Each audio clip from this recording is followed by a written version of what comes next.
In a nutshell, I would say Joyful Noise, rated PG-13, is a mixed bag. There's a reason why it's a PG-13, and I'll get to that in just a second. But I'll start with what I like.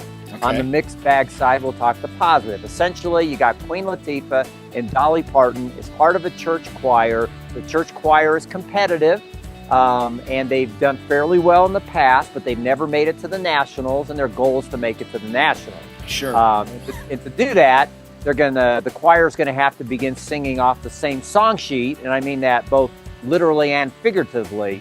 For instance, some choir members want to do the old hymns, and some want modern songs, and you've got a rebel who just moved to town, Dolly Parton's grandson, and he wants to be part of the choir, or is willing to.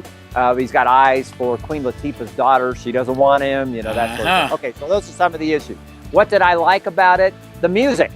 I loved the music here. You have Kirk Franklin doing an appearance, and he's just a talented guy. Queen Latifah's good, and I don't care what you say about Dolly Parton. You know, she may be through a zillion plastic surgeons, but she can still belt out some tunes. Oh, she's a performer.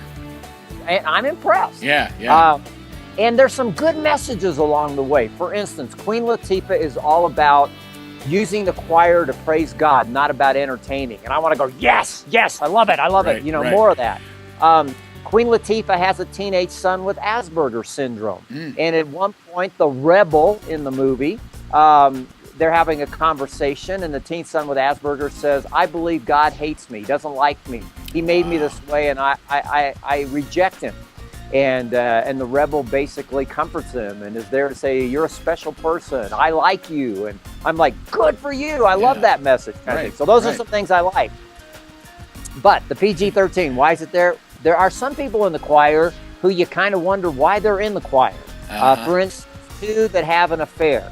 And without getting into a whole lot of detail, let's just say after their one-night stand, when we see them in bed together the very next day, he is dead. And there's a running gag about his death that I won't go into too much detail. Besides the one-night stand, the gag is hardly funny, and it's so disappointing to an overall themed movie that's about praising God and church choirs. You know? Right. Secondly, Queen Latifah gets in an argument with her daughter in a hotel.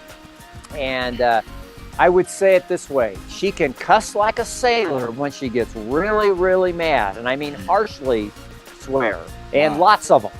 And that came out of nowhere and was a surprise. Not so much as wasn't a total surprise, because when I saw the PG-13, I said there has to be a reason for that. Sure. And when she started swearing like that, I go, okay, that's part of it. You know, the sensuality and that. So, anyways, I gave it a 3 out of 5 for family friendliness.